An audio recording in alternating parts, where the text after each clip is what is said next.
Acres. This is Nomad 76, and today we're going to be talking about the Coleman Dual Fuel 285 series lantern, more specifically the Schrader valve that sits down here in the fuel feed tube, and what it does for the lantern. On top of that, what could be some of the problems you'd have if it malfunctions? What are some of the dangers associated with that? And where do we find a replacement or a suitable replacement for this Schrader valve? And we'll get more into why that may be harder than you think it is. Background, what led me to this video is a couple weeks ago I watched a video from Lantern Labs, and I'm going to provide a link for his channel in the video or down below. If you haven't been over his channel and you're lantern enthusiast, I highly recommend it. He's got some great videos over there. So, about could these cause a fire? Well, my short answer was, of course, yes. Anything that controls fuel, if it doesn't work properly, it can cause, a situation that you could have fuel leaking and you could have fire, right? You don't want fuel doing what you don't want it to do, right? Or going places you don't want it to go. So that got me thinking, and one of my number one resources for finding information out about lanterns is I go over to the ColemanCollectorsForum.com, old school forum style, but very effective. There's lots of good information over there. I recommend that as a resource for you guys also. So did some searching over there, and I found a feed talking about Schrader valves. Now, it's not specifically talking about the 285 dual fuel. It's talking about an older series of lanterns. However, Roland here, who posted this image, which I'm using, of course, and giving him credit for, just as a training aid, posted an image of the Schrader valves. Because, I have them here in front of you, but these exploded views are way better, and they'll help me, kind of demonstrate what I'm talking about. Well, the first thing we get into is, what does this valve do? So in essence, or not in essence, what it is it's a fuel metering valve. Coleman's used this device. It technically wasn't really designed for this function, and employed it in their lanterns, and it's a cheap, easy option. So if you follow along with me here, so you got your knob right here, and of course, if just for orientation purposes on the 285, off would be over here, right? So when you go to turn this knob, from off to high to light, you turn the valve assembly, which in essence, sorry about that, not in essence, it does. So, which makes this plunger pop out or pushes this out. It does a couple things, but pushes the plunger piece here, and allows it to depress this portion of the stem of the valve. So it pushes down, which inside this is a spring. So, obviously it holds it, and this is the closed position. Notice it's down here because this is actually the open and closing portion of it. This is in the closed position. As it presses down, it opens that up and allows whatever it is you're trying to allow in or out, right? To pass through air or fuel or whatever it is, because it's used for both. Now, that allows you, obviously, if you go to high, it would push it all the way down, or whatever the full stop is, and fully open, right? And somewhere in between, it'd be, somewhere in between. All right, so why is this important to the lantern? Well, there's two things here. For one, it's an area where you may have issues, and I've had issues with this lantern, with this exact Schrader valve. Something got stuck down in here, I believe. I never saw it, but even with the lantern in the off position and the fuel tank pressurized, there was still fuel bubbling out up above, and I will provide a link for that video in here. That's a troubleshooting video. So I don't want to go too much into troubleshooting, but this will help you as you learn your lantern, for future issues. There's also this gasket material right here. So you have the gas material down here, which is what we're really focusing on right now for the danger part, because if you use a substitute replacement, that's what you need to be concerned about. This right here on all of them, supposedly, according to another gentleman in the feed, if they're a Schrader from the Schrader manufacturers, this is all Teflon. Now the colors they said doesn't indicate different material.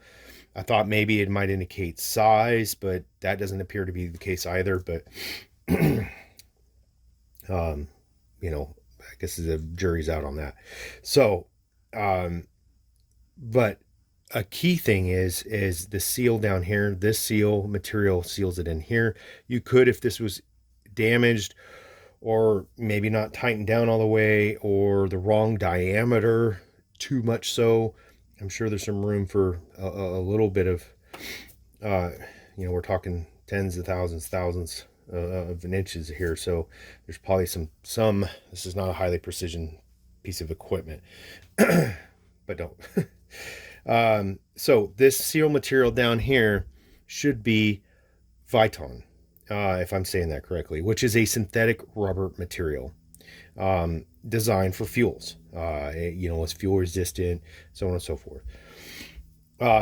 So if that material is the wrong material in a substitute part, say it's, you know, some other form of rubber or something like that, a natural rubber or something like that, it may not be fuel resistant, and it could potentially fail, right, prematurely.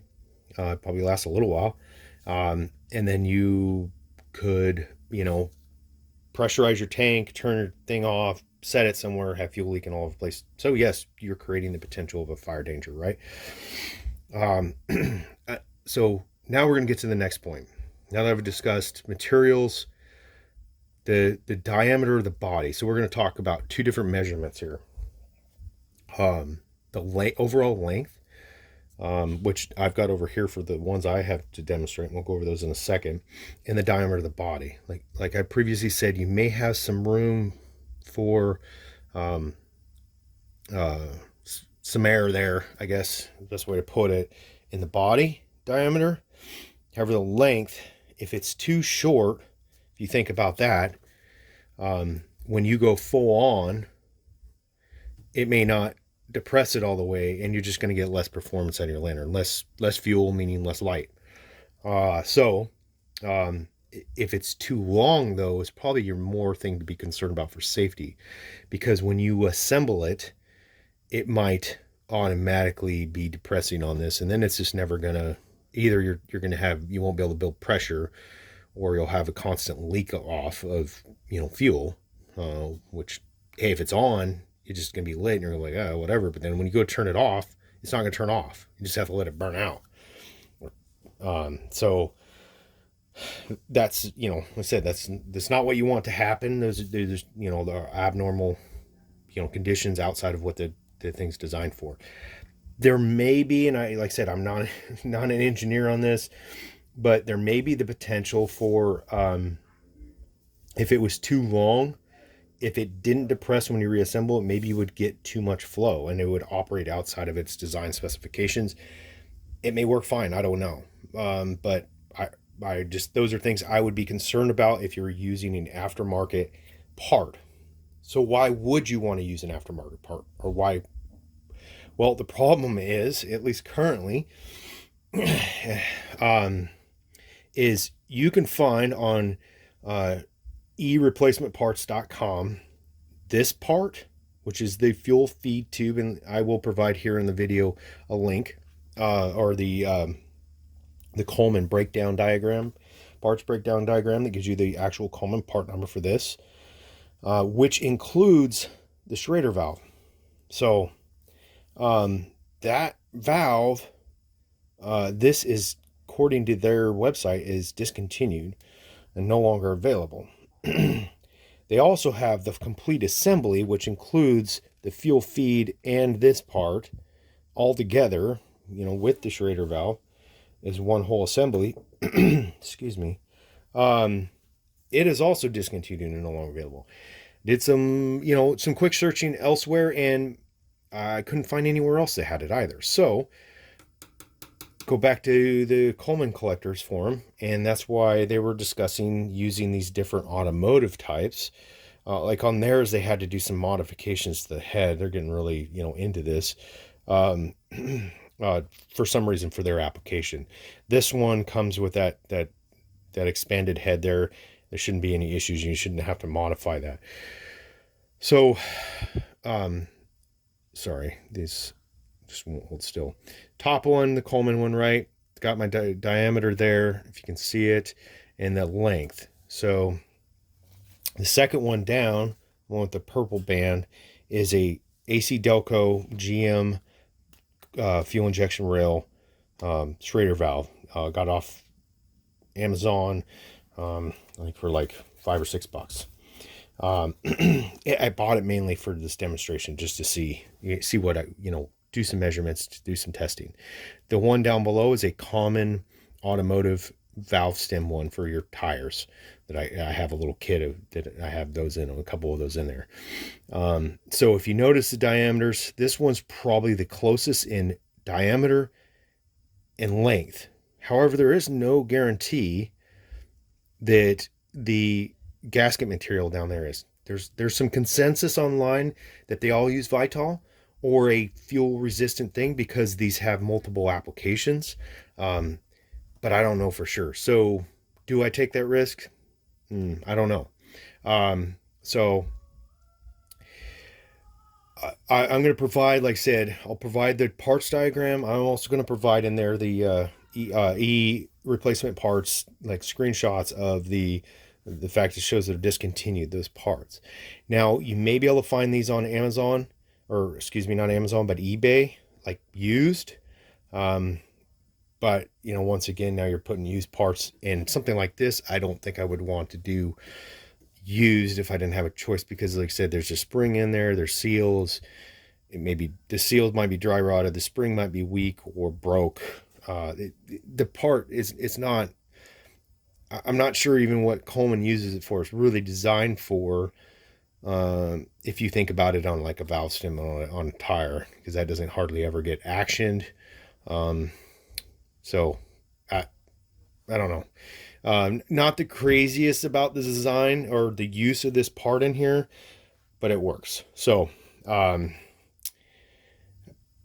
so you guys tell me. Let me know down below if you have questions, or maybe you have found a replacement part, a suitable replacement part. And there's some other versions of these. Just diving back into that, some different part numbers, like it's shown over here. This guy was using this Napa part number 1 that looks obviously a little closer to the diameters that you're looking for, and the diameter. Now he does not provide the length. So thanks for watching. Like I said, don't forget to provide feedback down below if you have questions, comments, or suggestions. This is Nomad76. Have a great day.